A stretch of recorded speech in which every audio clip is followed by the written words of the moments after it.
14 ships, all turned back.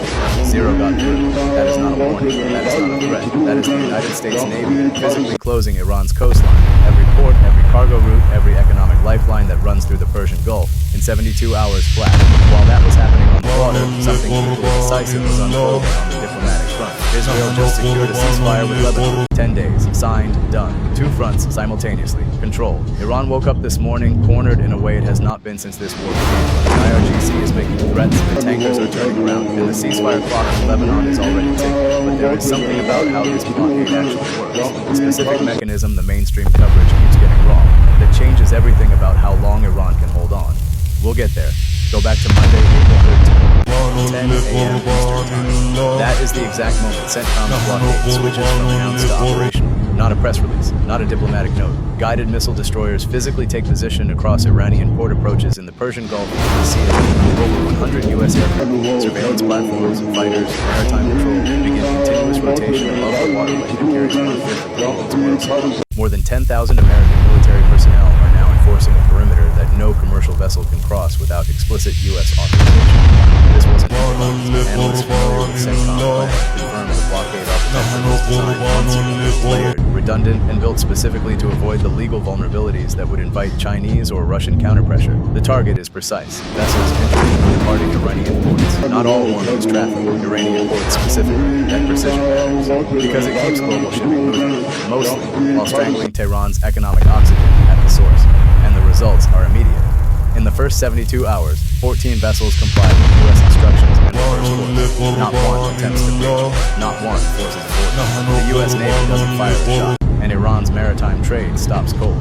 But what the blockade is actually doing to Iran beneath the surface, the pressure that doesn't show up in shipping data, is the part nobody's explaining clearly. A U.S.-guided missile destroyer is not a passive enforcement vessel. Each one carries more than 300 sailors, operates Aegis combat systems capable of tracking and engaging over 100 targets simultaneously, and carries Tomahawk cruise missiles with a range exceeding 1,600 kilometers. These ships are designed to dominate entire regions of ocean, not patrol a single strait. Right now, more than a dozen of them are operating in coordinated enforcement positions around Iran's coast. The mechanics are deliberate. Any vessel approaching an Iranian port receives a radio challenge from U.S. forces. The challenge is not a negotiation, it is a direct instruction, reverse course, or face escalating response up to and including boarding by force. Defense Secretary Hegseth states publicly the U.S. military is locked and loaded. That transition from blockade to, in his exact words, major combat operations requires only a decision, not a buildup. Over 100 aircraft provide the surveillance architecture. Every vessel in the Persian Gulf and Sea of Oman is tracked in real time. Nothing moves without U.S. awareness. The system is designed to be both visible as a deterrent and precise as an enforcement tool. The economic effect hits Iran immediately. Shipping through Hormuz drops 95% from pre-war levels. Iran's oil revenues, already hammered by weeks of infrastructure strikes, face a new kind of pressure, not the sudden destruction of a refinery. Something slower, more suffocating. The steady closing of every route through which money flows back in.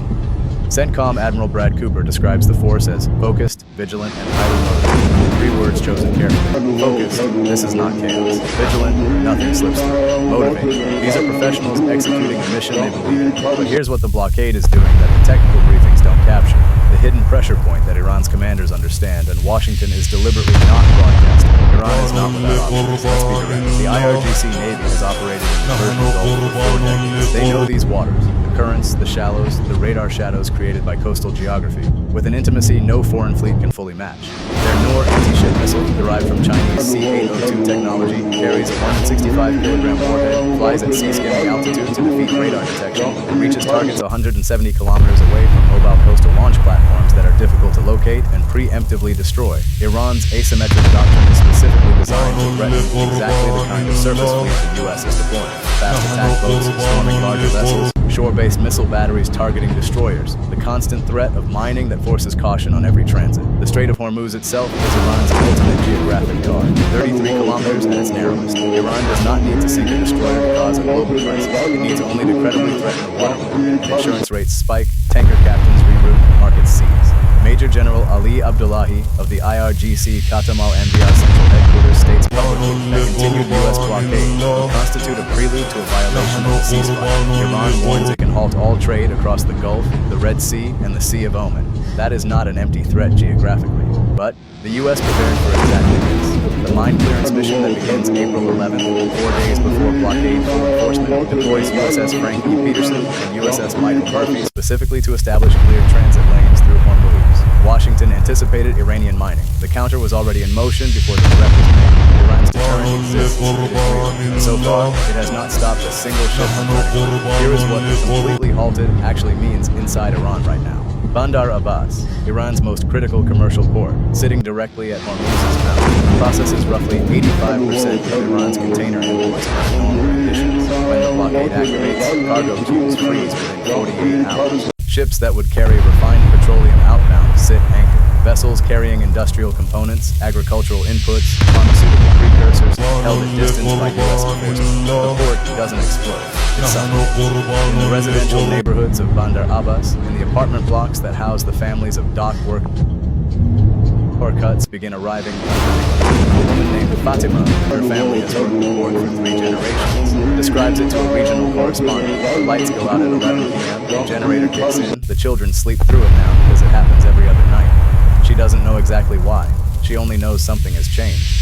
That civilian pressure, multiplied across 85 million people, is the mechanism Washington is counting on to convert naval enforcement into political movement. And it's working, faster than Tehran expected. Because Iran's hardliners can absorb a missile strike on a refinery, they can frame it as aggression, as martyrdom, as proof of enemy cruelty. They cannot easily explain to 85 million people why their economy is suffocating, while the IRGC issues press statements about red lines that nobody crosses. The internal pressure that creates, between hardliners demanding defiance and pragmatists calculating survival, is exactly where the blockade is designed to push Iran. Now, the part the blockade coverage keeps missing. Iran's shipping doesn't move exclusively under Iranian flags. It never has. Years of sanctions taught Tehran's logistics networks a specific skill: beneficial ownership concealment. Iranian-linked cargo moves through vessels registered in Malta, Panama, the Marshall Islands.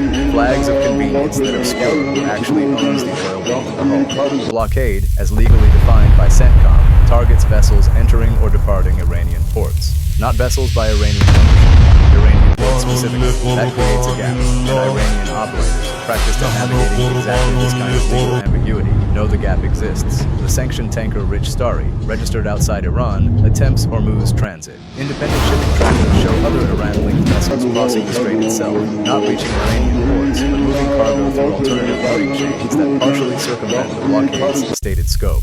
Let that sit for a moment, because what it means is this: the blockade is extraordinarily effective, but it is not hermetic. It is squeezing Iran's maritime trade to near zero at ports. But Iran's logistical networks, sources familiar with IRGC economic doctrine confirm, have been routing around sanctions architectures for 15 years. They don't need to break through the blockade. They need to survive around it long enough for the diplomatic track to produce something. That is the specific calculation Iran is running right now. Not resistance for its own sake. Endurance is negotiating leverage. Hold until Islamabad produces a second round of talks. Hold until the ceasefire clock, in Iran's favor, generates pressure on Washington to offer something. The question is whether Iran can hold long enough. Every tanker captain operating anywhere near the Persian Gulf made the same calculation this week.